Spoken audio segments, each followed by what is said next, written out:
says a little, wait, I says a little, wait, I says a little, wait, I says a little.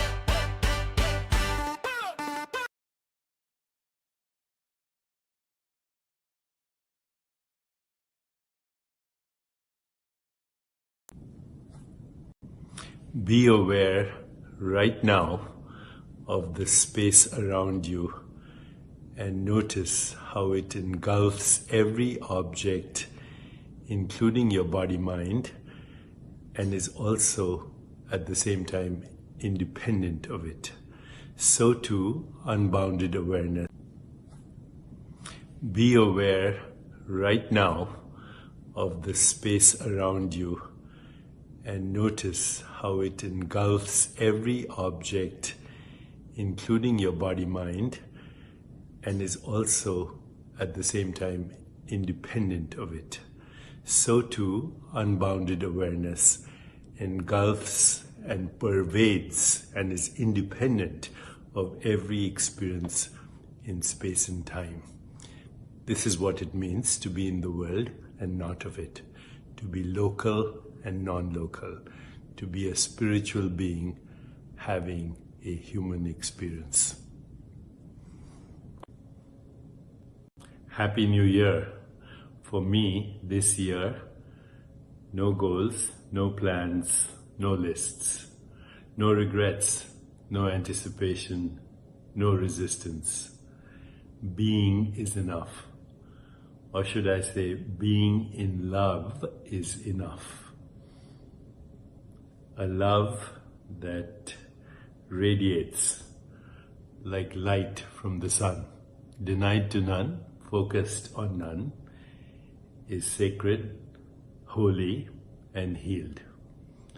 Let's manifest that word, sacred, holy, healed, and in love.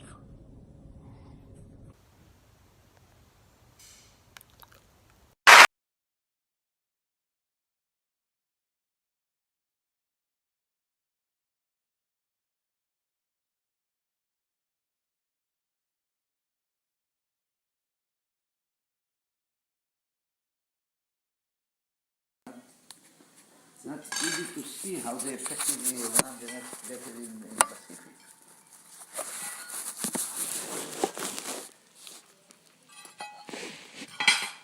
I don't disagree with anything you said, and I don't know.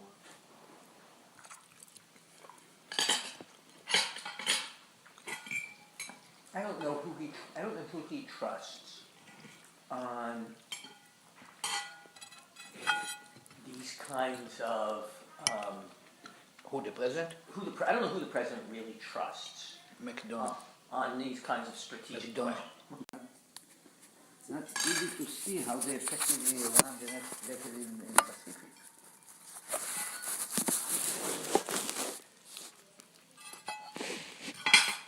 I don't disagree with anything you said, and I don't know.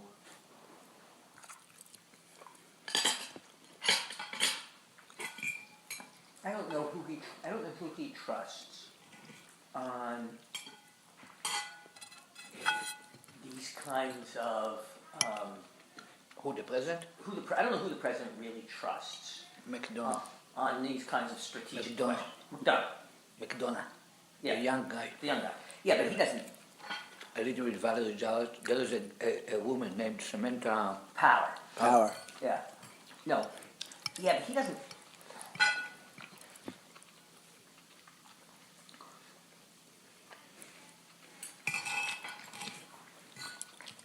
There's a difference between who he trusts and who he likes. Yeah. So, I don't, Yes, I should. Valerie Jarrett. Do you know Valerie Jarrett? Yeah. She's an idiot. She's? An idiot. I don't know her well enough to tell you. But I noticed that I noticed that Obama, he listens to her. His telephone is always open for her. He listens to her. He believes her instincts about politics, about who is against him, who is for him, what's going around. who is cooking what from Chicago to the world. But it's like, do you think Richard Nixon ultimately cared what listened to what B.B. Rebozo thought? Listen to You may not know this name. B.B. Rebozo. no, I don't remember. Richard Nixon, Yeah. B.B. Rebozo was some kind of business, Yeah. semi-corrupt business guy Yeah. who was Richard Nixon's best friend. And whenever Richard Nixon went to, Key Biscayne or went to California, B.B. Rebozo was there. Richard Nixon would spend a lot of time on B.B. Rebozo's boat. Yeah. And if B.B. Rebozo wanted something, Richard Nixon was there. Yeah. But I don't think when Richard Nixon was deciding what to do about the Yom China, Kippur War, yeah. he was talking to B.B. Rebozo. Yeah. Okay. That's the way I think. No, in this- Valerie Jarrett. So in this regard, he's probably alone, but he feels, comparing to other leaders that I happened to meet in the last decades, Obama impressed me as an extremely autonomous person. Exactly, that's what I'm saying. He feels good with himself, even when he's alone in the room. I didn't see in him what we know in Clinton or in our Paris.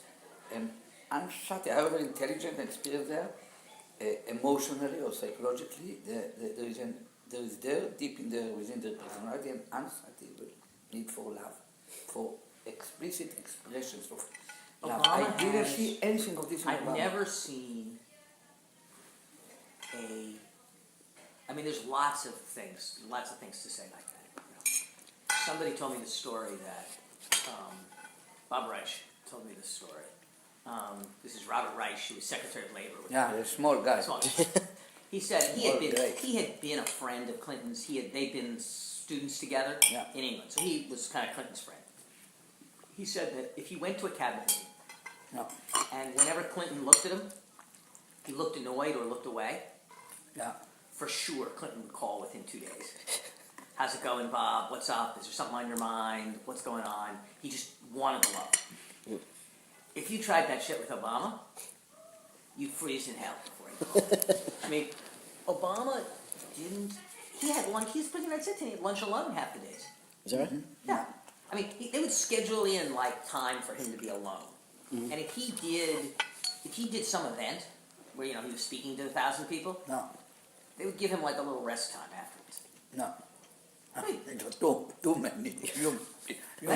too many human beings around. Yeah, he just wanted to be. Yeah. Yeah. He had no need. Yeah. And it's the same. He wants to be with the people he wants I to be think with. it's a source of strength, ultimately, in tough moments in politics. Probably it's not the most effective way to mobilize people. No, but it's a very. Or look, another thing, which I'm sure they tried a lot of times. If you were president, let's say you're president of the United States, and you like to play golf. You like it? You're president of the United States, Yeah. and you like to play golf. Yeah. Okay, which he does. Yeah. Okay. It's a big It's a potential Yeah. big political asset that Yeah. you like to play golf. Yeah. Okay. The president likes to play golf with his buddies, and so 80% of the golf is Yeah. with the same three guys. Yeah. His photographer, his campaign guy, and his three buddies from Chicago. That's who he plays golf with. Now, most people, if they were president and they played golf, they play golf with people from Congress. They play golf with business guys. They play golf with people who would. Read Clinton memoirs. Yeah. It's so boring because it's like a list of the special what he had done with anything, and still very careful not to insult anyone years after he's not in office anymore. And Obama just is. No. It's all. Cerebral. He's extremely cerebral. They called him. Yeah, and he has this. Their nickname for him during the campaign was Black Jesus. Is that right? Right? Yeah. Who knows what kind of character Jesus was? No, but, idea. but he has this. Concentrate. He has this sense of himself Yeah. as not needy Yeah. and I removed. think, I think of other elements. I think that when he looks at the pictures of all his predecessors, he doesn't see them all. He sees probably 7 or 8 of them. Probably Washington, Jefferson, the two Roosevelts, I know, probably, of course, post-Lincoln, probably Kennedy and Reagan, I don't know. He doesn't see the rest of them. He thinks in terms of greatness. And understand that greatness comes from few major decisive achievements, sometimes against all odds, that happen to be perceived at hindsight as important. And that's, I think that when he thinks, even on Iran, what really disturbs him is the possibility that this will be a great stain on his role. If they turn nuclear under his term, under his watch, where he had, you know, Bush, it's a paradox, so you will to joke in Israel that Labour governments can make war and only Likud governments can make peace. But here you find something similar. The Bush administration, they can run very high rhetoric, but in effect they were parallel even from ordering the Pentagon to plan contingencies for certain cases. This administration, they got Nobel Peace Prize as a down payment before they even started. And somehow they are planning and preparing much more seriously. I visited the Pentagon right now. They keep improving. I used to score on American colleagues that when we are talking about surgical operations, we are talking about using scalpel, and they are talking about chisel with 10-pound hammer. But in the last several years, they developed extremely subtle scalpels, probably more effective than ours. And bearing in mind that they hold the big stick there anyhow, without having to announce it. Basically, I once told the president, look, I'm confident that if on a scale, a spectrum of operational decisions, a decision to delay the Iranian nuclear program by several years would look more like a raid on bin Laden than a fully fledged war in Iraq, you might have considered it very seriously already. It is only the fact that somehow people succeeded in implanting in your mind an extremely dramatic scenario that might eventually develop out of it, that makes you judge it as something closer to the other pole. And that's not an accurate description of reality. But didn't you start out? I might not have this exactly right, but I think he started thinking that part of his grand legacy was that he was going to bring hope and harmony to the big Middle East. Yeah. That he was going to give the Cairo speech, Yeah. that the Islamic world was going to feel better about him, that Israel was going to be induced to be constructive, that there was going to be peace in the West Bank, and then everybody was going to feel better, and he was going to do for Iran what Nixon did for China. Yeah. And so I think he started with the idea that he was going to be a visionary great man. And I think he's learned in the last 4 years that that's not going to happen. And now I think he thinks, and now I think it's much more defensive. That is, I think he's trying to avoid a stain rather than to have an achievement. Right. Is my sense. Yeah, it should be very right. Is my sense watching him. But is he? But how long? I mean,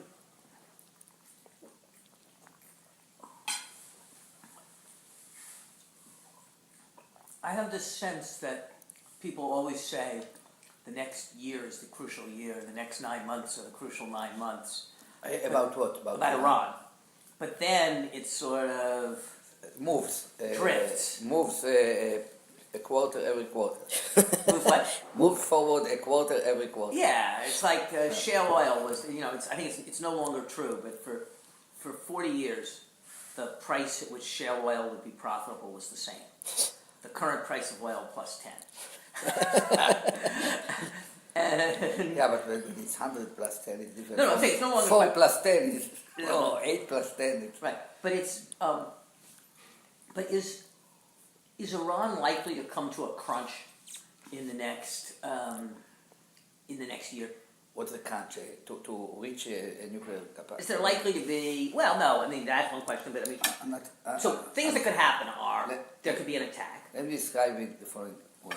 Iranians will always act based on what they feel, to what extent the other side, mainly the United States and Israel, are ready to act. And they're clever enough to act counter-cyclic. Namely, when the attention of the whole world is somewhere else, or where for other reasons will be paralyzed from doing something, they will be acting. When all of us are focused on it and stand ready, they might even go with further gambits. They might announce that they stop everything for a year, just in order to.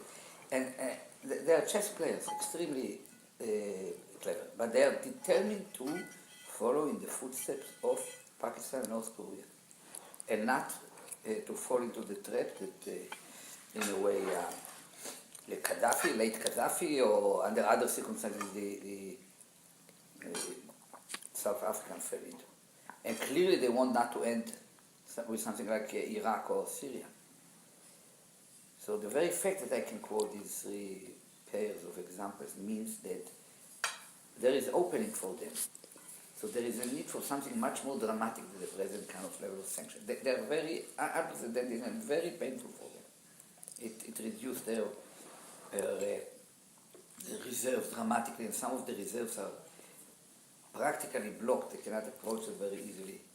The real, the currency, was devaluated dramatically.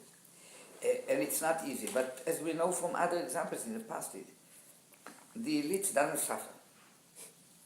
See, that's what I was struck by. I was struck by the fact that I didn't see, if you treated the country as one actor doing what was best for the country, then I think there's a case to be made that the,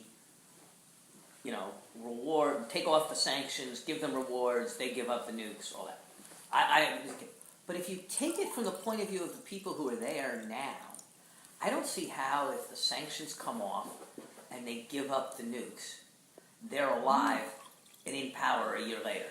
Yeah, it's, the basic strategy of the regime is to defend its continuity. And for them, I'm talking from time to time about zone of immunity for the nuclear military program. But the whole program aims at achieving another layer of immunity, an immunity for the regime. They see, look at what happened right now in North Korea. They fully understand, the Iranians, that once they turn nuclear, that's become the ultimate guarantee that no one will try to intervene within the internal side, however brutal they might have to go with their own people. So that's what they do not need it in order to drop a bomb on a neighbor. They need it in order to be able to spread terror, to hegemonize the region, to intimidate neighbors, and to be secure that whatever they are doing will not end up with someone trying to topple the regime. So I think that the problem is that for us, for Israel, time is running out, because they keep acting, they keep enriching, they keep preparing more centrifuges. Now start with a new version of centrifuges that will be probably 5 times more effective in enrichment. That shortens the time frame between decision and reaching a weapon-grade capabilities running from 20% or whatever. They protect better the sites, they improve their surface-to-air missile system, the radars to identify stealth kind of airplanes, or even kind of cruise missiles. They are not sleeping. They already built a force of some 6,500 floating mines with GPS that can navigate, so to speak, their place into their places in the Straits of Hormuz. And it's quite a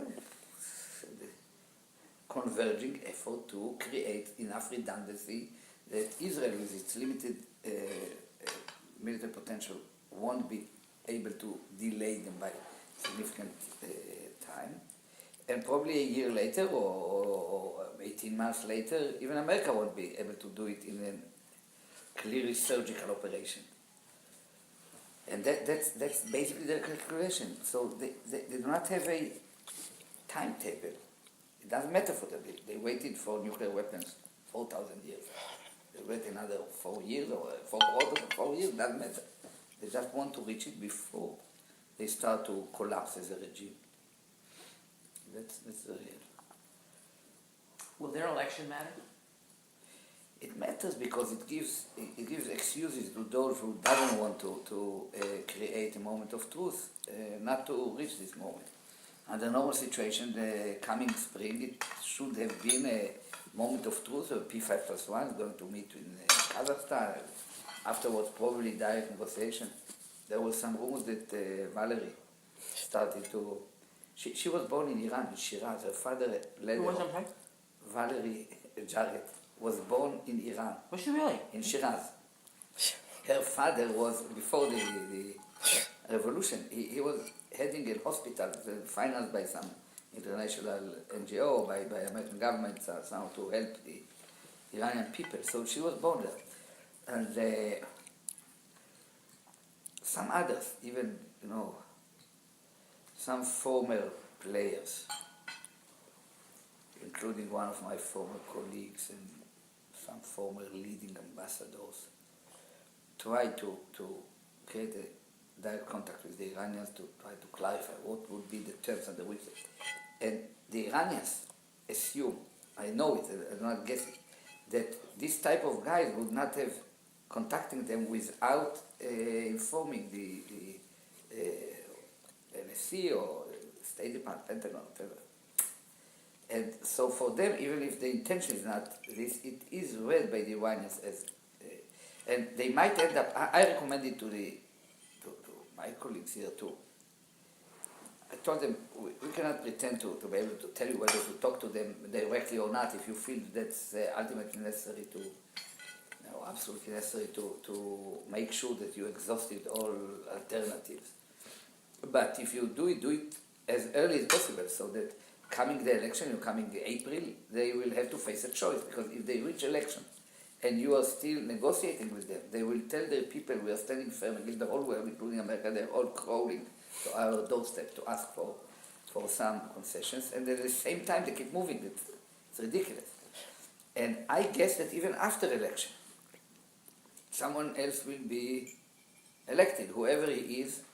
There will be people who will say, oh, that's a moderate. Assume that they will elect someone who is less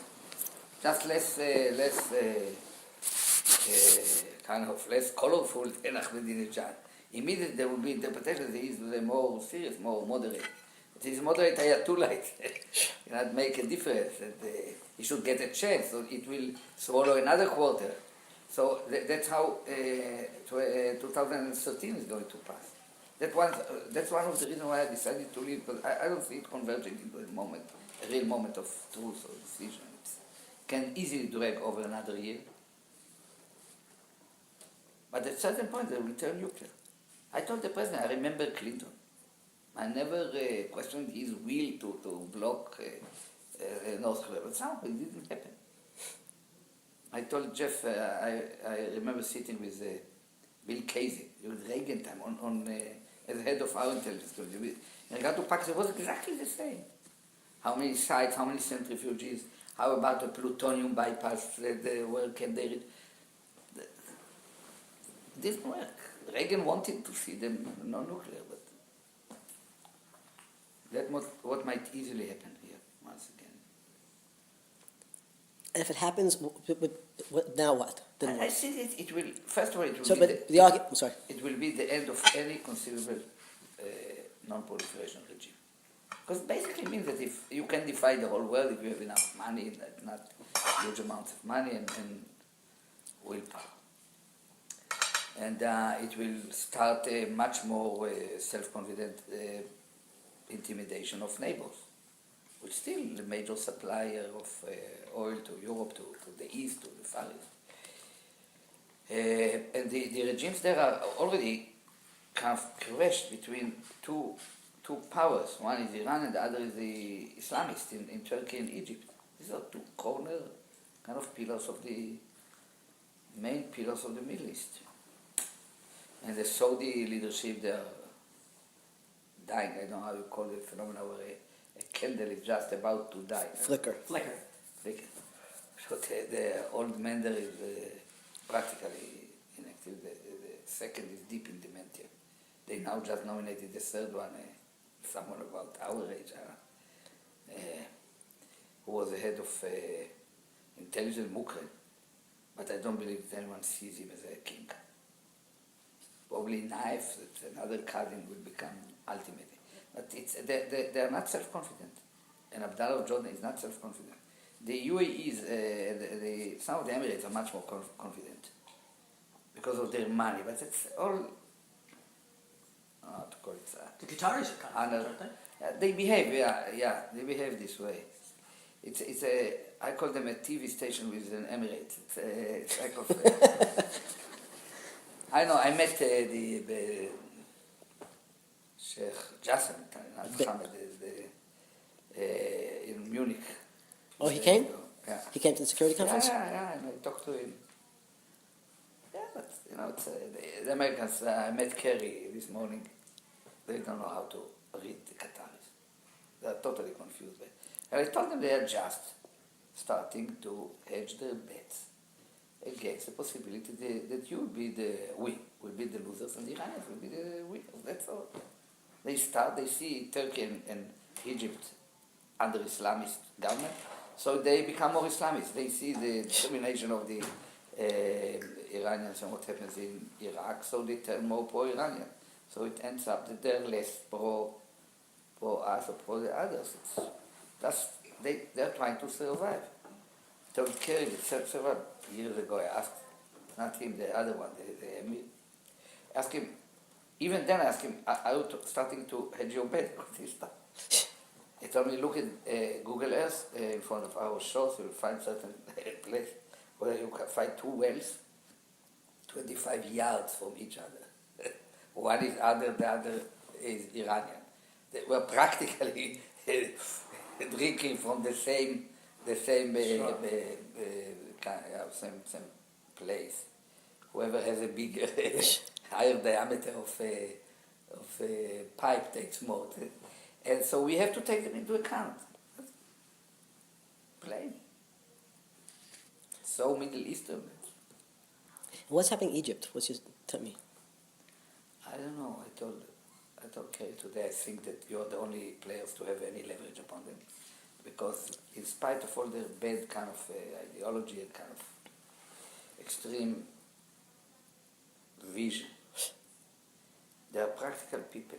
Morsi is an engineer. Engineer turns up, should be the same diameter, the bolt, the nut, and the same, doesn't have his ideology, the same spiral. And the great leader of the Muslim Brothers in Egypt is not, unlike the Ayatollah that come, he's not a religious scholar, he's a veterinarian. You have to vaccine, you have to make sure that the cow get pregnant. It's practical. And the third one is the one who supposed to run for presidency before. He was pushed by some tricks and Morsi became the candidate. He's a businessman, medium-sized business. So it's also, they're all practical people, so they need to feed 88 million, to create 1 million jobs every year, probably more. To deal with the presence of multinationals, with direct, foreign direct investment, to resume tourism, to keep the canal working, to keep Sinai under control. They need you. They need Americans. They believe that America gives orders to to World Bank, to the IMF, to any other organization that they need. And they understand that it's all about economy, and they see after a very short time, they see the kind of stress of the public, the resentment, the rejection in the streets right now. So I believe that they could be, their actual behavior, probably not their vision, but the actual behavior could be shaped. I even told my colleagues here that I didn't see any reason to keep providing them with military hardware. Doesn't make sense. They don't need it against Libya, they don't need it against Sudan. So basically you help them to accumulate against Israel, and then Israel asks to accumulate more in order to, and you pay both. It's unlike the Saudis and the Emirates that pay for whatever they want. I told them probably it's better to take these 1.5 billion or whatever and pour it into their economy, into infrastructure, some projects that you can have a saying about, and will deepen their dependency on you. What's the future of Israel? I mean, something will happen in Iran. Maybe we'll succeed, maybe we won't, and that'll make it worse. But the demography seems terrible. Nobody sane seems to be procreating, and everybody insane in their own way seems to have 5 children. You know, whether it's Arabs or Orthodox, they have 5 children. If you're regular Israeli, you have 1.5 children. The Haredim are more productive than the Arabs. I think we cancelled some of the. We had exponential support function for productivity. It's something bizarre. Rather to be an S chair, it became exponential. And always when I meet a friend with 3 children, I tell him, another 2 and you are deep into the social security trap. That's your job. You can sit idle. No, I don't. The future of Israel is waking up at the right moment before it's too late. Putting a wedge on this drift along the slippery slope toward one-state nation. First of all, because with one-state nation, it will be even faster. Yeah, it will be a bi-nation at first, and then within a generation, with an Arab majority. In fact, one of Abu Mazen's kind of partners to leadership, Abu Allah, he was the one who negotiated with us all along the way. At a crucial point, some 5 years ago, when he negotiated with Tzipi Livni about far from the public eye, but everyone knew it. And she demanded that he will recognize the Jewish Israel, the Jewish state, as a part of any document. And told her, lady, it's cannot do it. If you continue with this demand, probably will turn into one state, big state, from the Jordan to the Mediterranean. Every citizen will get a vote, and the majority will decide. What could be simpler? So it's not there is a need to stop this immediately. It's in a way, it's a collective blindness of our society. The sight field is not full. Some people do not see everything. What's happening here, they don't see it. It's never existed. So that's what happens to our society right now. So that's number one. And that's why it's not a zero-sum game. We are not making them a favor, doing a favor to the Palestinians or to anyone. But even within the borders of smaller Israel, there is still an issue. And I think the Arabs are growing slowly. They were 40 years ago, they were 16%, now they are 20%. We should be able to provide equality. First to the Druze, they are about 1%, they are totally Israelis in their behavior by security people, by the military aid camp for the president, some generals, some pilots are Druze. Then we should take the Christian minority, they are about another 2%. They have an education system which is better than ours. But like minority, it reminds me somehow of our students, especially between the Dnieper and the Don. The minority with a sense of being kind of isolated from, they excel in everything they're doing. Then I believe we have to break the monopoly of the Orthodox rabbinate on marriage and funerals and whatever, and the definition of a Jew, and accept, open in a sophisticated, subtle manner, open the gates from massive conversion into Judaism. It's a successful country. many will apply at the beginning without making it. You cannot make it a precondition, but under the social pressure, the need, especially of the second generation, to adapt, it will happen. And we can control the quality much more effectively than our ancestors or kind of the founding fathers of Israel did with the wave, that it was a kind of salvation wave from North Africa, from the Arab, or from wherever. They took whatever came just to save people. Now we can be selective. And I think that with much more open kind of mind about telling Jew, we can easily absorb another million.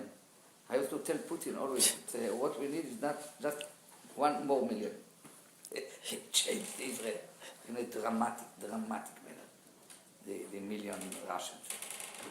And I think that many will prefer to be Belarusian, or there are many young, handsome girls will come, tall, skin. We now have, we used to, then you come, you interview someone entering into some unit in the army, asking what's your name, he answers Sergei Biton. They already start to work together. Sergei Biton or Vladimir Abutbul, you find everything. I think that I'm optimistic. There's some necessity creates more flexibility, and we have the background. It depends on what you look for. I used to scorn the Haredim all the time about the Bedouin wife of Moses. He went to they brought a Bedouin wife. Zipporah was Bedouin. Or the grandmother of King David, she was Moabite that seduced his grandfather in the film. And the whole story is there. So we can be more tolerant. I think that. But is there any recognition of, what you said about smaller Israel, not bigger Israel, is the only prospect? That seems right, but there doesn't seem to be any recognition within the country.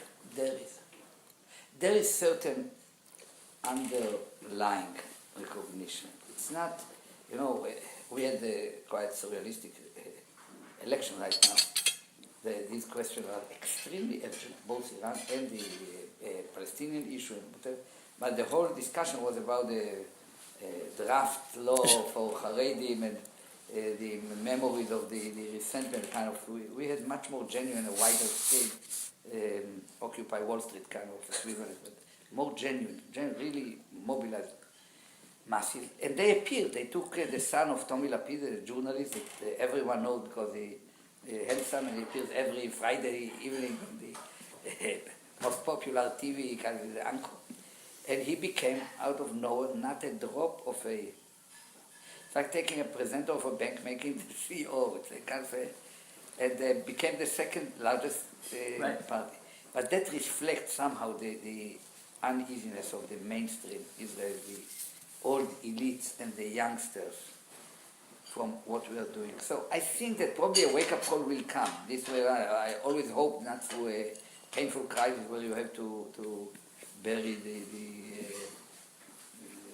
consequences, but through something softer. But basically there is a clear, whoever is ready to think of it independently knows what should be done. We should launch immediately a dramatic effort, even if we know that probably it won't yield a fully fledged peace. But it can yield quite easily an interim agreement where we set for kind of a solution for borders and security, and the world guarantees the Palestinians that it will not remain so. That within 5 years there will be a solution for the rest of the issue. I think that we have to launch immediately with the American effort to create regional security system based on the America, Europe, the moderate Arab countries, and Israel, focused on blocking fundamentalist terror, Islamist terror, missile defense, and cornering Iran and coming to terms on modus vivendi with the Islamist government. And that will help those, the fact that we are moving with the Palestinians will help those moderate Sunnite leaders, most of them monarchs and emirs, to join hands with us in America vis-a-vis Iran, because they personally don't care about Palestinian probably, but They are fully aware that their peoples in their streets, there will be a very high price to work with Israel or to modify the tensions if we are not going with the Palestinians. And for the Israeli public, this will create a kind of framework for something reasonable. We join hands. We do not promise heaven on earth, but we join hands with the white people in the region, in the world, to solve concrete issues. It will help a lot to reduce the tensions. And even somehow, if I may say, I think that when you focus only on the Palestinian-Israeli issue, Israelis feel friars, we say in Yiddish, kind of, I don't know, suckers, if they go to peace. Because they remember, I pulled out from Lebanon, there is 60,000 rocket missiles. Sharon pulled out from Gaza, there are 10,000. If Bibi will pull out from the West Bank, there will be just behind the, when you come to land, to Ben Gurion, you go over some 2,000 feet over Arab occupied territory. It could be crazy.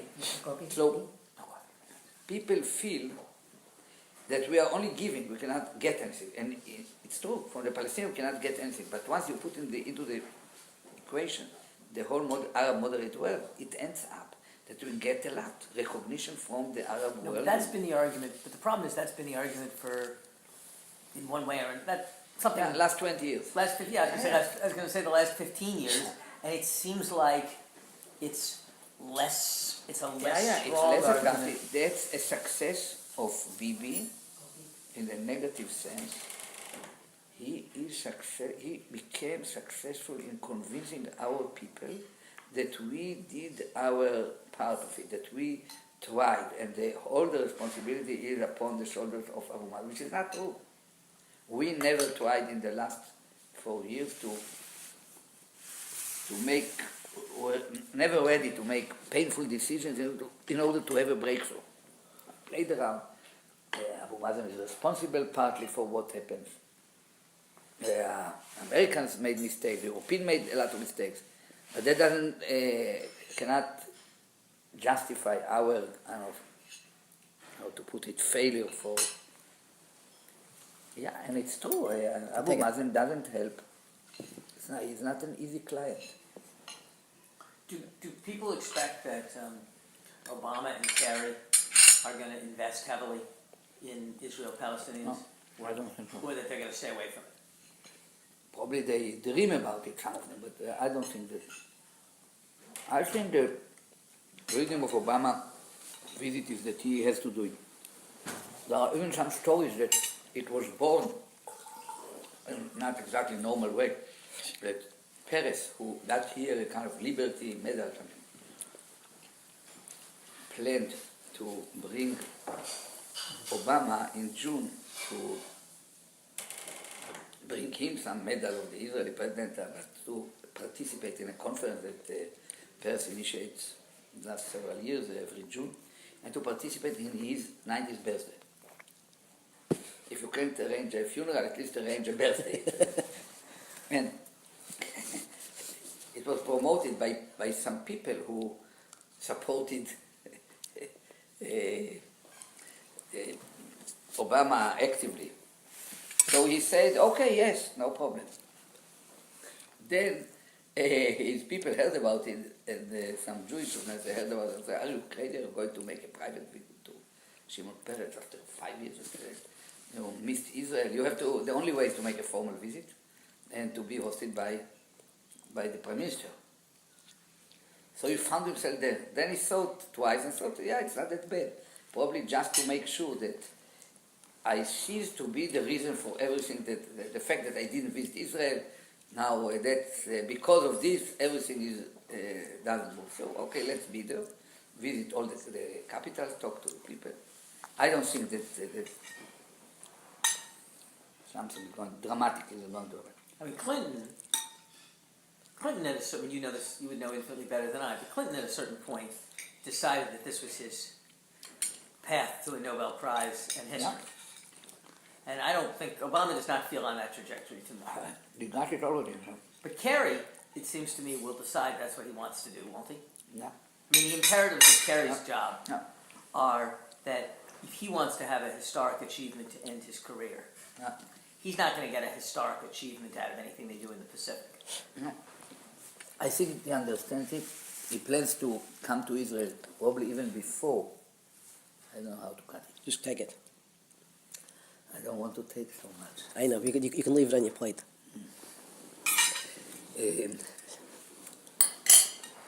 I think that,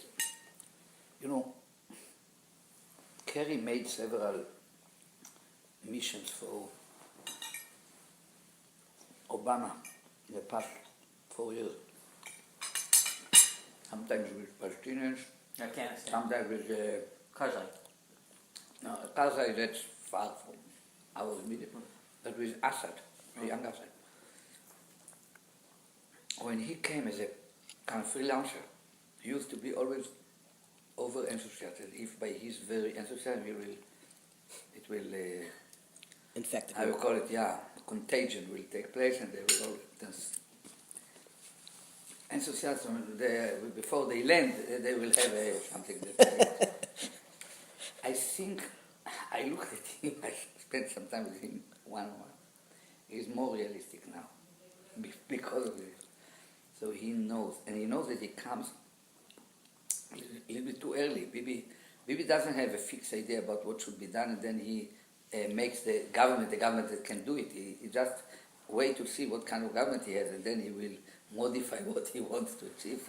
If Kerry comes too late, too early for this, but he wants to make sure that Abu Mazen is with him and will not disappear, that's all. He's more realistic, he will try, but I think he needs a lot of luck, probably some intervention from heaven or some other place too.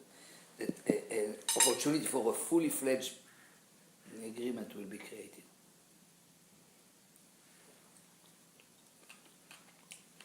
All right, since you left, who's now going to be leaving government, he's going to go into the real world after 50 years. It was his birthday 2 days ago. Your birthday, yes? Uh-huh. How old are you? 71. I was born exactly 13 years after Lincoln. Same day. And have you ever been in the private sector? Yeah. You've been in government? I have been for several years. You were for several years after you were prime minister. Yeah. You were in the private sector and Yeah. were doing various kinds of business. And I was involved with 2 small private equity firms as a part of the general partner, and gave advice to some of the biggest hedge funds and private equities as a consultant, and made some lectures and participated in some small-scale opportunities. Some Israeli companies wanted to work in Africa, make IPO in London. They need someone who can be with them when they come to London, and the people will listen to them or whatever. And is that the kind of thing is that the kind of I thing don't know. you're gonna try to do now? I think of finding ways to make more money and to do something more substantive, but I cannot go at my age and from this position and start to actively on a high resolution level running an operation as a CEO or whatever. That will be too late in life. And do you think you're now done with government? Deeply. Do you Yeah. think you're now done, or do I you assume. or do you always looking for? No, I mean, Israeli politics I'm not looking. is very cyclical. I'm not looking, and I don't have any kind of burning, compelling motive to come back and to prove something, to justify it. But with our kind of eclectic, chaotic kind of move in the stage where we are, I cannot exclude that under certain type of crisis, I might be called to play a certain role. I don't look backward with any kind of hard feelings or needs. Unlike, I don't know if you knew Sharon. Sharon was burning with a kind of sense of something that had not been completed from the time he could not become the chief of staff, then he could not become a prime minister. He was defense minister, was sent out under a kind of inquiry commission that blamed him with some mishaps and so on. So he was burning in it, and he didn't see even the lines. He basically got a stroke in the evening or the morning. A major headline said that he got, according to the police, 3.5 million as a bribe to finance some political activity. Even Rabin was burning with need to come back after his first. I don't have fully satisfied. But I know that I might be called. So I would not do something that deliberately and for sure will close the way back. But I will not hesitate to go something that might, with significant probability, will I don't know, scratch me in a way that will make it almost impossible to come back. I will not be deterred if it's tempting enough by the compensation and the what. Probably the way to have the greatest chance to come back is to look least interested and eager to come back. I think that's an irony of. I think an irony of political life is that when you look like you don't need it and don't want it, it's you become more desirable. You become more desirable as a consequence. But you would go back to government at this stage? I wasn't prime minister of my country, and I'm not going to be president. I'm not going to be president of my country. I am, I think, in the same general. I'm a little younger. I'm 58, but I'm in the same general place. I think that Ehud is. There were moments in my life when I was burning to do things. I was burning. In the 1990s, I was burning to become Secretary of the Treasury. I very much wanted to go back into government and help do something about this financial crisis in 2008. Now, if the right role presented itself, and all of that, I would go. I don't want to do anything that would. I don't want to carelessly foreclose options, since I don't know what I'm going to want in the future. But unlike, to take somebody I was friendly with, Richard Holbrooke, whenever Richard Holbrooke was not in government, his whole life was organized around figuring out how to maximize the chance of getting back into government. I remember when I would travel, people would ask me, before 2008, I remember in India once, they asked me, where's the Democratic Party going to be on the non-proliferation agreement? And I said, and they had been talking about Holbrooke, and I said, well, what did Holbrooke think? And they said, well, Holbrooke thinks it's a good idea. Holbrooke's supporting our position. And I said, well, then the Democratic Party will support it. And they said, I remember somebody said, does he have that much influence? I said, no. No, but I promise he will not have taken a position on the record that has any substantial chance of being opposed by whoever the Democratic presidential candidate will be. So I don't want to live my life. He was in a way suppressed, kind of depressed when he was out of. He never really enjoyed being out of government. No, it was all about getting back into. It was all about getting back in to government. People say I've known him fairly well for the last 15 years or so, but I didn't know him before. People said that it took Kissinger a long time to come to terms with the fact that he doesn't influence anymore. That he wasn't going back into government. That for a long time he was organized around going back into government, and at a certain point he decided to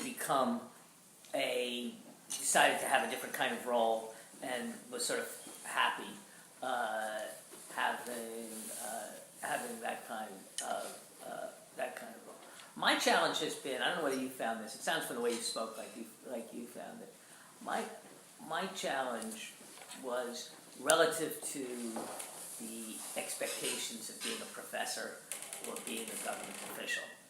It was fairly easy to make substantial amounts of money.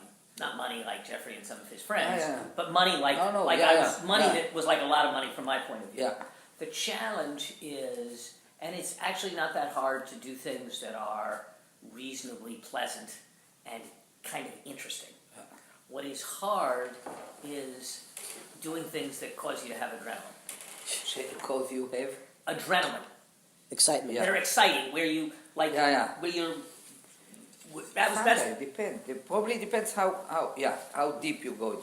In my last round in business, I have a friend who was very successful in venture capital in the good years, at the very beginning of the hype. And he asked me to work with him, and after 7 months he told a common friend of us that Ehud is not hungry enough. But I feel more hungry now than then, because then I still thought that I might come back within several years, and now I don't have any problem with not going with finding something that should be fun and very profitable and fun at least some of the time. For in my experience, even politics was not always fun, and even science. Before I choose to go to the military career rather than to science, I spent a summer at the Weizmann Institute. Just I met yesterday a Nobel Prize laureate in astrophysics that worked together with a member of my class in Israel, also astrophysicist.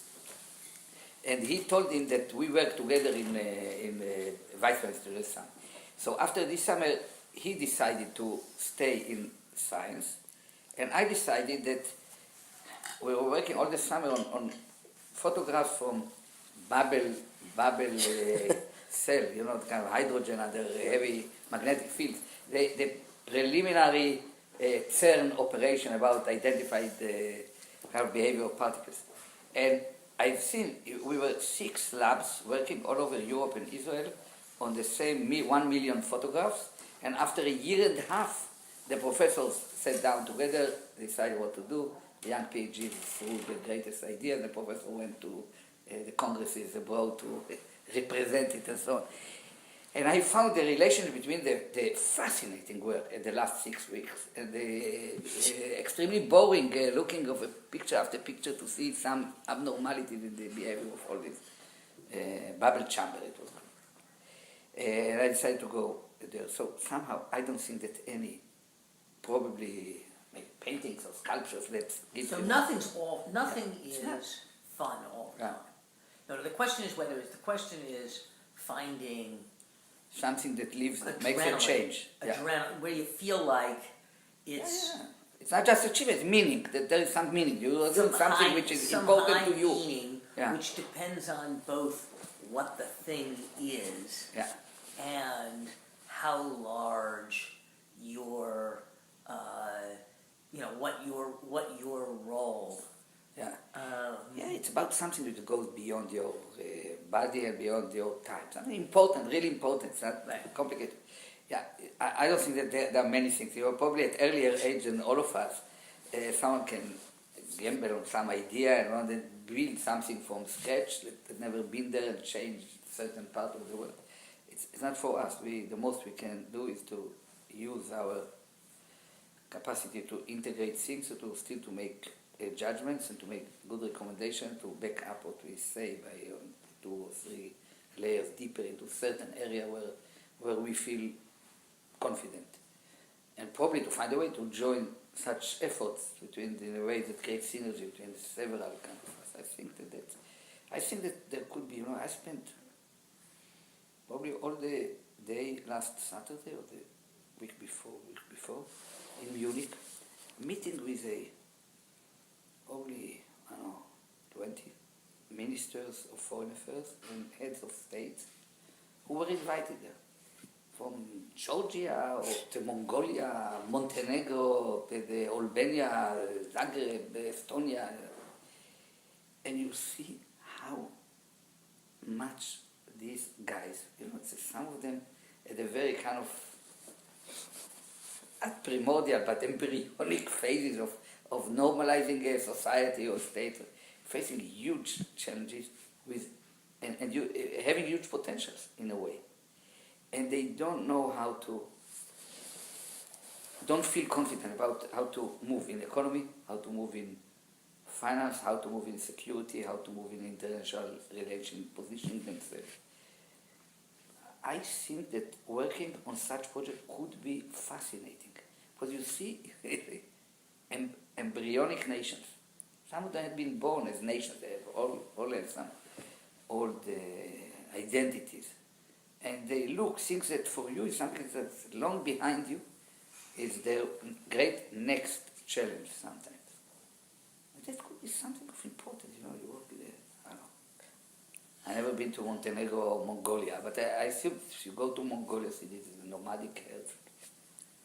The most interesting thing I have heard about them participating in gathering the rain by some NGO in Davos about microinsurance. They want to copy the idea of microfinancing to microinsurance. And someone told a story that they went with microfinancing, microinsurance against weather to Mongolia. And they had to set a way how to calculate, how to pass a kind of equal judgment about what to pay, how to create a parameter, because you cannot go to Mongolia to take case by case. So it ended, one parameter was the size of the herd that you hold, because they didn't get someone from the locals to work with them. It ended up that they set the counting station at some point in this hilly landscape, and many of the shepherds identified immediately, without knowing anything about the economy, that that's a parameter, and the herds were moving around. They didn't put a stempel on any. So it's full of, you find it so deeply backward that it gives a sense of something that you can do with all that you accumulated to make human. You cannot invent a vaccine against, I know, some remote parasite in Africa, but in sub-Saharan Africa, there are huge opportunities to help them. There are many corrupt people. It will take time for probably a generation down the stream. They will keep robbing their natural resources by the elites, but they are still moving forward. It cannot be denied when you compare them to 20 years or 40 years ago. I think that could be interesting. I think, you see, the two of you, that's why I wanted to, the two areas I think these beginning nation states, whether Mongolia or parts of Africa or even Kazakhstan has a lot of money, but they're not, the sophistication is 10 years back. The cellular service being sort of a prime example of not being burdened with copper in the ground and fiber, so you can go right to cellular phone. You have this leapfrog. And I think you're both a little crazy in the fact that in terms of compensation and money, the two hottest areas is every country wants to be now in the world of finance. They're not really talking about manufacturing. If you're a leader, you're talking about food security. You're not talking about a production line. You want to exploit natural resources, but you want to exploit your natural resources for an economy. And you want to have two things. You want to have economy and you want to have money, security. So you two are really, I think, in the primary positions for the current time. I don't know if it lasts more than 5-10 years. Telecommunication, maybe something else takes over. We're not interested in development more than 30 years. About this time. No, but security, I think you need to think about how to break it down. Cybersecurity. Yeah. That's I think it's going to be the hot button for the next 2 years. Yeah. Big time. Yeah. Border security is less of an issue, and a lot of people can handle it. But the expertise... But national security is something, because in many of these countries, they don't know even how to approach it. Yes. How to approach on a national level the issue of security of a country at the backyard of Europe, like Montenegro, or Albania, or Estonia, or Latvia, and on the other hand, in a totally different situation, the security of Mongolia, right, or Kazakhstan. They don't even have, they don't don't know what to do, so they do what they know. They issue bids and take some of the money. And that's it. They don't build even national security in a proper way. It's the last guy who come to them with some impressive ideas and good margins, and they fall into the trap. But if you were advising Mongolia on see again, I'm not sure the general security. What is that? How do you start? What's the step 1 through 5 is what? Well, from budget to what to do and what not to do, and how to do it effectively, and what could not be treated by any kind of security, but by diplomacy, and probably even, I met with the foreign minister, the national security advisor, and they insisted on sending a delegation to Israel because we are a small country, hostile. They're good people, but they're so far behind. It's like coming to a seminar in the university about some issue that, I don't know. They have something, they're responsible for the country, they try to act, but they never thought of how to balance, how to approach this issue, how to make it, what's worth investing in, what's not worth investing in, how to make the major effort they are doing now with multinationals to balance their approach to mining, how to combine this with security, first of all, security of the mining fields and the security of the whole area, and what to do with they're trying to find a way. They're reasonable people, but they're afraid that some of the advice that they are given are motivated by great powers behind those who advise them. There is an issue of trust. And of course, they don't know what to do with the economy, and even what to do with the money they can get, how to use the potential, what to do, how to develop, what should be taken by the state, how to make the big companies participate in it, how you can leverage them to do it, how to make them, how to keep the edge of being the owner of the whole thing beyond the first signature on a document. They're not, it's not simple, nothing simple. No, you were saying before you came in that you think there are a lot of these people who really are very hungry for Yes. Right, advice. I think. I mean, you see it, right? I feel the same. I feel that if, that's a hypothesis. I spoke to a friend of mine that became a friend of Jeff as well, a guy who works with Ban Ki-moon, for $1 per year, named Tariq. It's a Norwegian diplomat. His wife is Norwegian. He had some trouble, so he left the public service. His wife remained there. And he travels all around the world on behalf of the...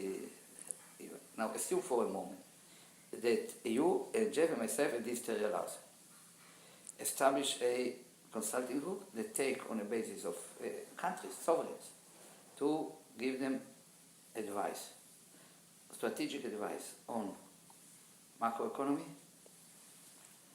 finance, security, and international relationship. And these all things for leaders, even democracy for government, but clearly for a more kind of autocratic leader. It's a gestalt. They don't really see a difference. Everything touches everything else. And if some group that says kind of can talk to each other quickly, intelligently, give them advice, it worth money. And for some of them, think of Kazakhstan can pay. In fact, they are paying. By now, they are paying for more than one channel. They want second opinion, third opinion, and a spatial opinion of this and that.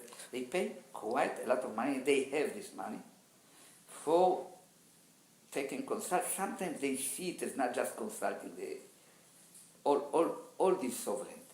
They think that if they will choose the right people, they get certain edge in probably not in lobbying, not in active lobbying, but in helping them to find a way, navigate in issues that they have with international bodies and with NGOs, and sometimes even to ask those advisors to find who could be the lobbyist. If they have to pass certain... I remember Nazarbayev came to me 10 years ago because he was isolated. He was frightened by some investigation that went from the United States, I believe, about some behaviors of his government. Sometimes they need an access to the ECB, to the World Bank, to accept... What you have to be careful of is, it's a little different. It's probably a little better. They probably need access to America more often than they need access to Israel. Yeah, but they rely more on the advice from Israel than advice from America. Because Israel's problems are more like their problems. No, because Israel is small enough not to threaten. You know, Right. we are supposed to have That's good right. contacts all around the world. You know, That's when I talk to Mongolians, they ask me, can you talk to Putin? I said, yes, I can talk to him. It's important for them because there are many antagonisms, and if a Russian or if a Russian would come to them, they would think that he works for Putin. If an American comes, they might find that they find themselves within a bigger game. So we have No, that's right. No, we have that's, certain kinds of things of being connected in the world and not threatening anyone. and you have a sense of having been extraordinarily effective, given your.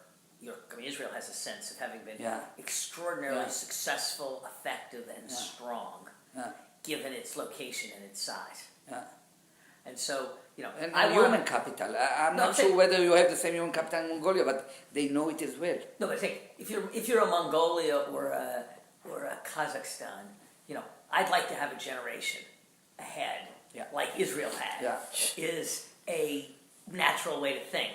Whereas I'd like to have a generation like the United States. It's just different. I mean, Yeah, they're just yeah, going to be yeah. they're just Yeah, going to be in a that's so- different kind of. No, we are also a source of unique, cutting-edge knowledge, Israel, in some issues which are extremely important for them.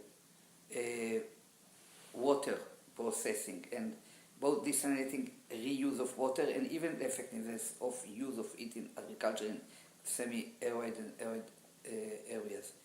We have the most sophisticated agriculture on earth. The real point is that all players are Israeli, so they sometimes take 2 kilograms of newly manufactured, genetically manufactured seeds, bring them to Cuba or some Angola or wherever, and within 5 years we have competitors. So we have to excel in running ahead of the wave in R&D. And we are doing in agriculture, and you know better than me that there is a need to probably double the food production within a generation or so without kind of But causing. you and I aren't going to tell them what seeds they want to use.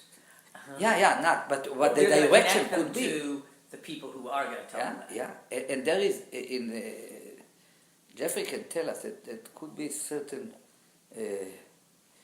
kind of practical economic benefit from being able to be the one who point to them genuine, sincere players in certain area. But you know who are you going to recommend in advance? You can leverage this kind of being having the trust of a government, like be it Montenegro, Latvia. Of course, the Danish government doesn't need it, but all these governments which are not yet self-confident enough, they feel that they need it. They need experienced people who doesn't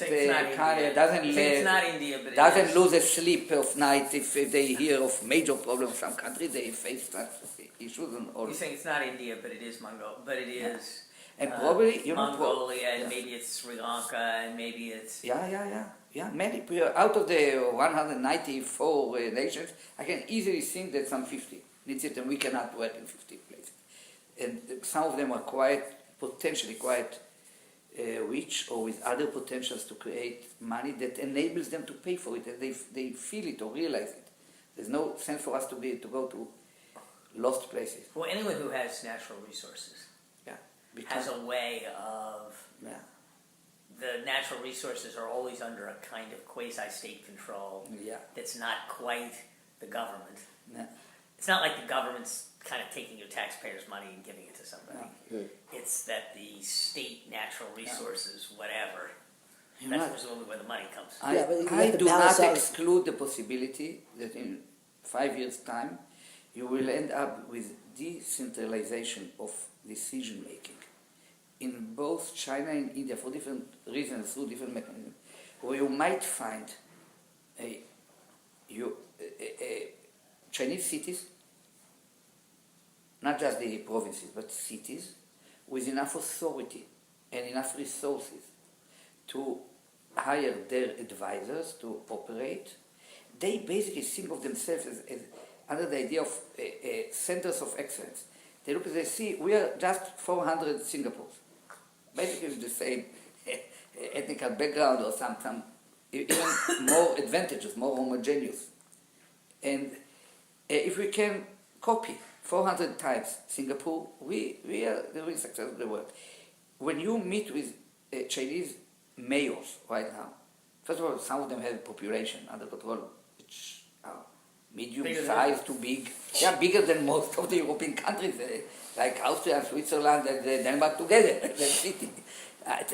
So, and they get more. That's part of the way of the Chinese to face the threat of losing control as a result of social. The whole transition bodes ill for them. It's not going to be a smooth way for them.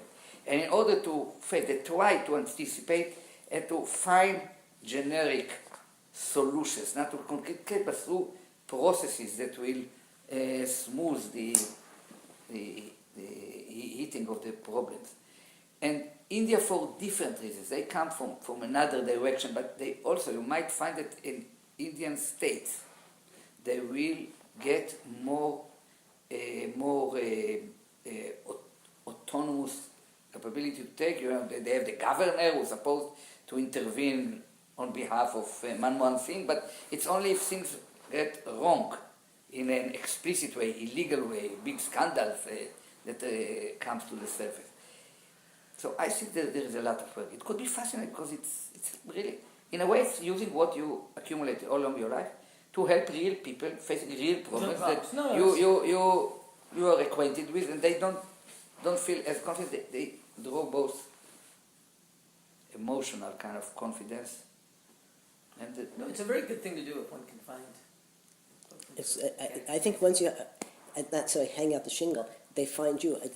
They don't know where to go. I mean, they sort of. Who do I talk to?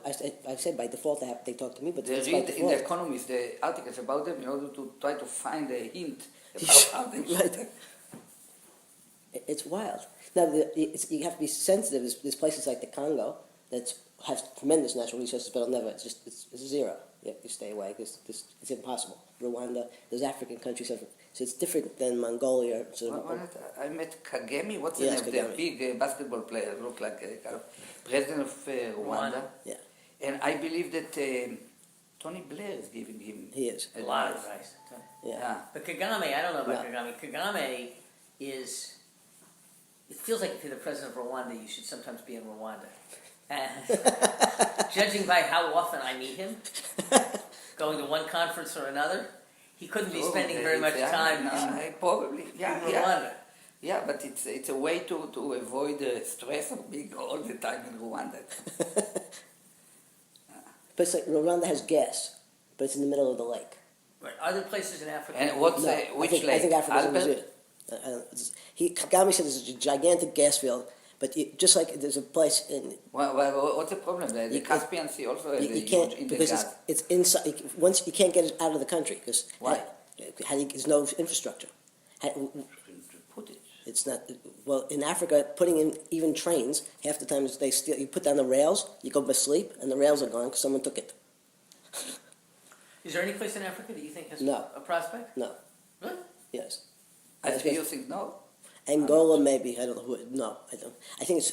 Let me be less cavalier. South Africa is going to be a major economic power. It goes very but I think slow. South Africa? Yeah. I think the concept is over some 30 years, maybe. But I think there are there's low-hanging fruit, like Kazakhstan. Kazakhstan's a perfect example. There's $80 billion in sovereign wealth. They would like to be part of the Western world. It's the big things to be seen, to have human rights. They want to be part of the financial system. Part of it is that they don't want to be embarrassed. That's clearly. So when they want to talk to someone, they want to know this discretion and good advice, so they can at least take credit for decisions. So those are easier places. So in Africa, maybe, but very hard work, I think. What about South America is Venezuela at the moment. If Chavez dies in the neck, I had a whole bunch of the oil guys here. It's the monstrous proven reserves, lots of things to do. Once Chavez goes and the financial system, like they devalued their currency last week. 32%. Yeah, so they had 3 exchange rates. Now they only have 2 exchange rates, but they don't have an economy. They have Dudamel. But you Dudamel. Yes, the that's the only thing you One have. of the best conductors on earth. Yes. The young Venezuelan. So I think there's plenty of places. China is a different thing because there's that cultural. You both have a great issue in China because it gives them face to talk to you or to you, so that they feel. And if you went to see them for a day and you left the country, you never want to stay there, because if you go and you leave, they can tell all their friends that you came just to see them. So that's a. What about Azerbaijan?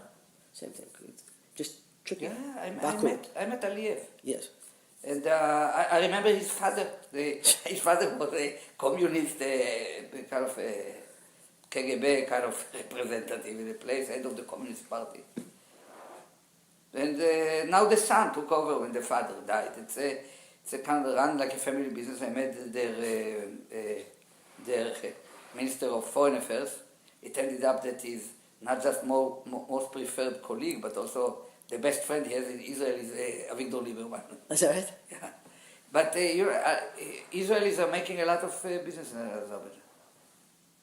No, I think once you set it up, people understood that you're really in business, you would have to choose which is the right place. You wouldn't be, and you could charge a lot of money.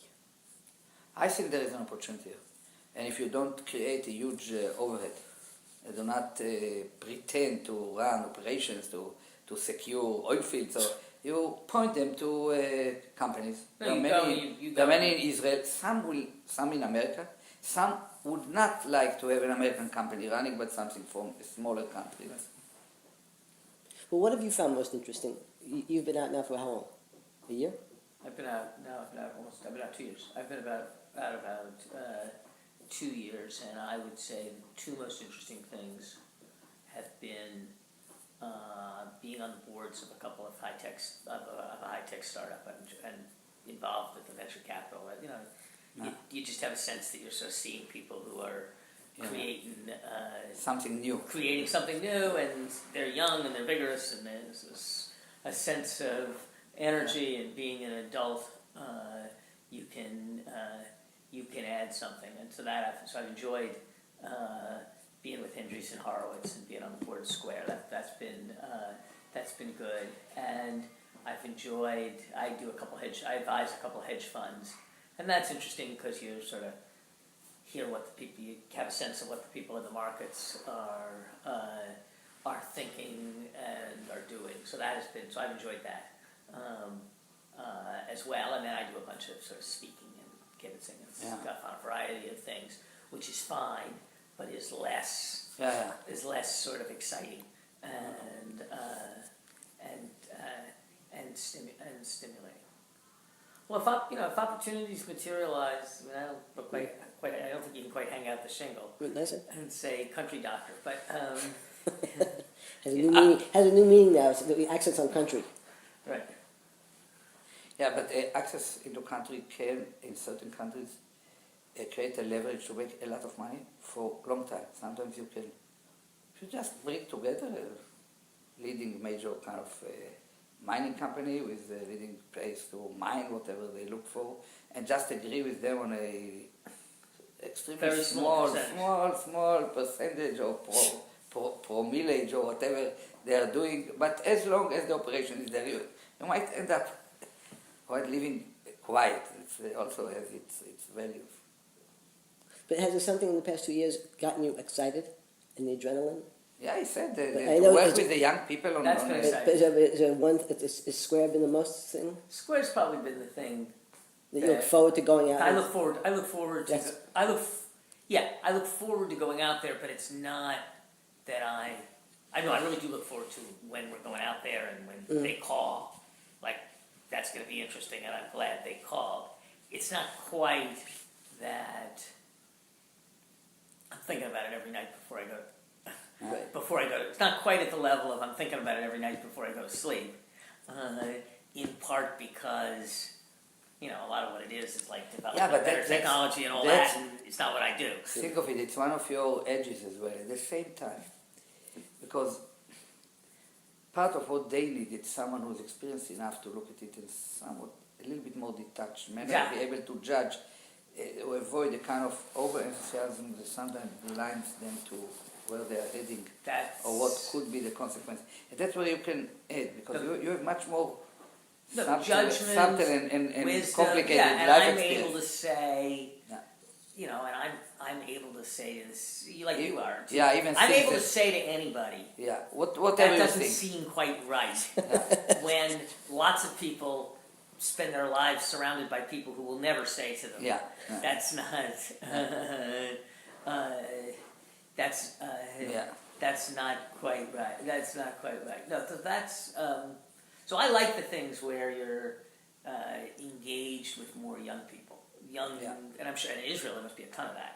Yeah, Israel is a fascinating place. It's for an eruption of entrepreneurial spirit Right, it's terrific. and young people. Well, it's very typical to find the best the two kind of decilons of the population coming out of the armed force. Some of them spending their time in the armed forces in activities which are basically R&D or kind of startup kind of operations without economic side to it.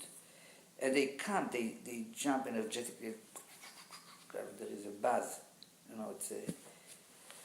Are you going to live? Are you going to live in Israel, or are you going to live in New That's York? a good question. I basically live in Israel, but I am extremely fascinated about going out and see the world. And to be in many places. So I don't feel any kind of problem of spending, most of my time out of the country. That's what a fascinating... But you're home. You're going to make Yeah, you're going to home? make your Yeah. home No, in in Israel. Tel Aviv Yeah. rather than in London Yeah. or in New York. Yeah, but you can fly. And I don't have a problem if I have to spend a full 2 months in New York. Take some place in a hotel, whatever. Or in London or in other place. Before you go, what's your sense of the economy? Because that's good. What do you think's going on now? I think the best guess is that we're Turning getting around the at, corner. we're turning a bit. I think, as Jeffrey and I were discussing before, I think there's a wall of money coming into the A US. wall of? A wall of money coming in. So just a gigantic amount of money. That's Yeah, a the wall of pressure money, to yeah. the stock market. Yeah. I had been. It's interesting. I had been thinking to myself 2 months ago, the interest rate, adjusted for inflation, for 10 years is negative. Stocks are pretty cheap. Why isn't anybody in their right mind borrowing money to buy stocks? And now, and so there should be a lot of deal activity. And now, sure enough, Yes. in the last month, there's there's Dell. But and there's Dell Warren is Buffett not money. typical. Somehow he's doing it himself with some... Who? Dell. Dell Michael is not typical, but Heinz is typical. Heinz.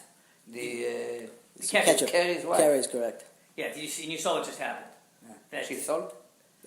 I don't think she ever. I think she's pretty much out of it. But the Warren Buffett Yeah. and a Brazilian beer guy Yeah. have just Both. just taking it, just paying $23 million to buy it, and the mining companies are all getting bought up. How or could you not merged do or it? Combined. When interest rates are this low, how can you not go into the takeover business? I mean, not me, but No, as a, and I think yes. it's starting. And I think it's starting to happen. So I think that plus the fact that housing is turning, plus the fact that while everybody's hysterical about the dysfunctionality of our government, the truth is we're a pretty dynamic society, Almost and our dynamic. government doesn't usually do insane things.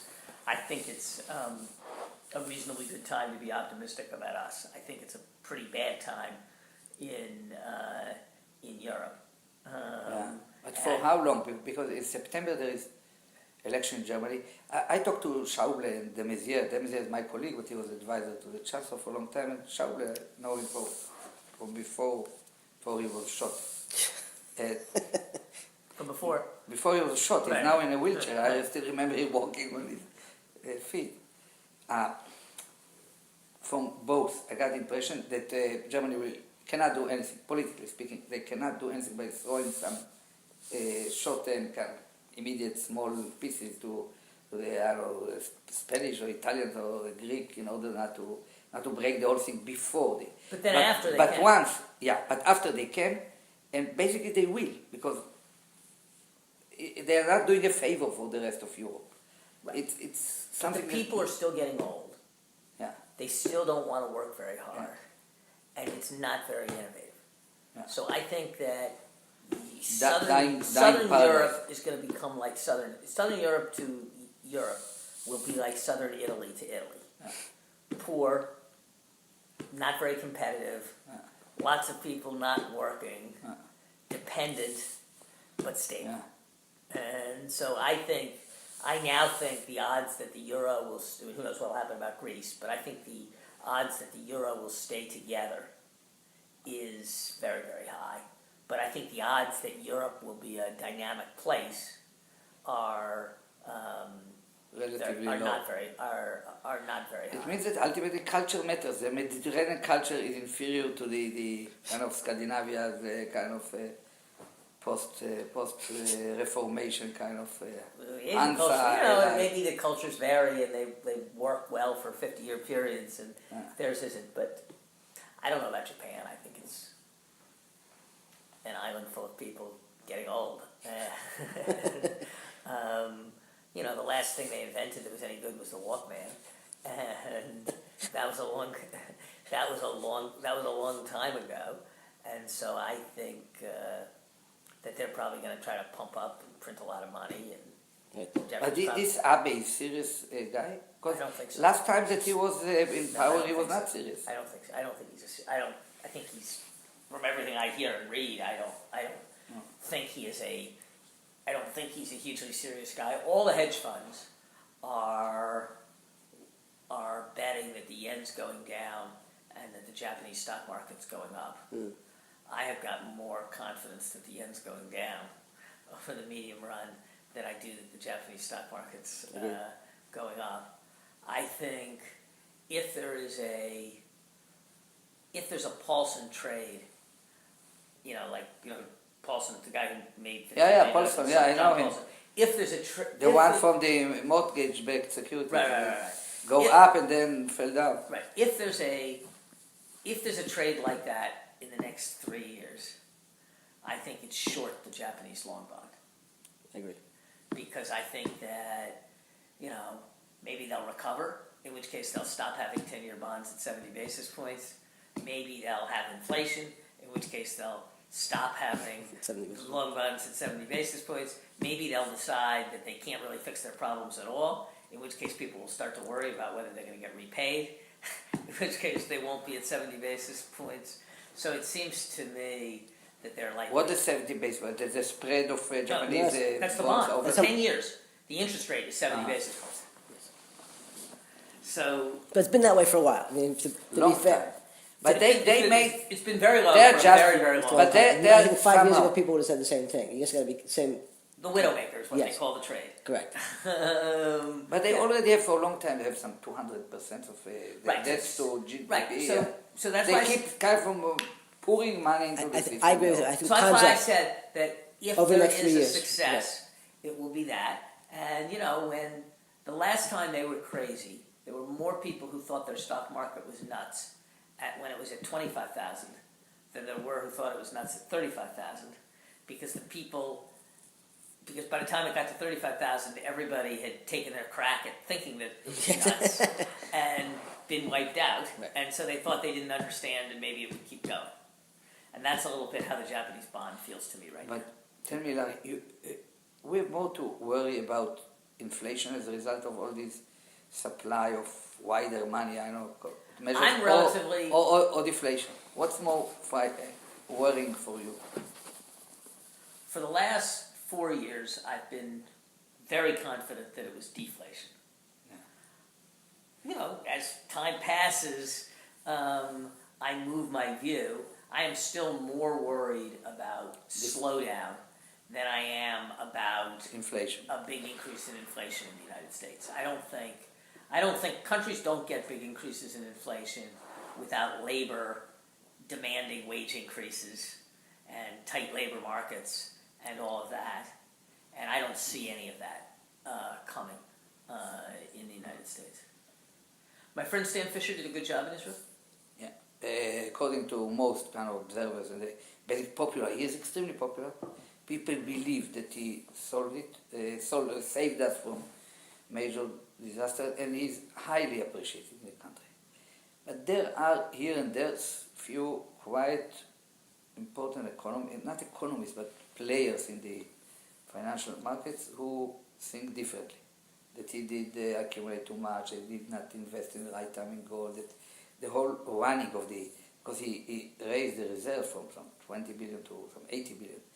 Major move, and that they complained that probably he could have done better if he would have invested more in gold or put much more capable people to run this nostro. It's a huge nostro. You have to run this money somehow, even without gambling. And some even argue that Anno said that probably did identify too late that what the Swiss have done with their weight could be done with the shekel. So for some time he appeared as if he believes that you cannot fight the market, when in reality you can fight it on one side.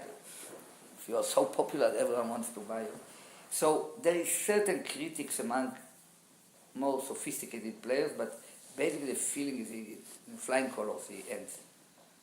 He's going to leave in a short time. Yeah, no, that was 3 months. That was my impression, Yeah. that he had done very good, that he had been very successful. But that's the thing. I like him very much. He's sincere. He's very sincere. Yeah, and respectful. He thinks slow, but kind of in a systematic manner. Avoid kind of gambling. That's very important to our kind of collective character. Psyche is very hectic. There's this phrase, a safe pair of hands. Safe? A safe pair of hands. Yeah. He gives very much the feeling safe. of being of being a safe pair of hands. You know, the thing about I think it goes to sort of some of what you were talking about. All over the world, people have these huge quantities of money that they mostly invest in U.S. treasuries that pay zero. Yeah. Or even negative, it's certainly. Yeah, right. And everybody ought to be investing their stuff more aggressively. Yeah, but that's the scars from the recent events. People lose it's like a hair, they lose their self-confidence very easily. And what happened in the crisis, actually, if we could not predict this and no one warned us loudly enough, so probably now it's immediately they frozen. It's human nature. That sounds right. Okay, I'm going to spend some time with Ehud. I'll see you tomorrow morning at 10. Very I'm picking you up at 10 in the morning. You're picking me up at 10 morning. I will see you then. Excellent.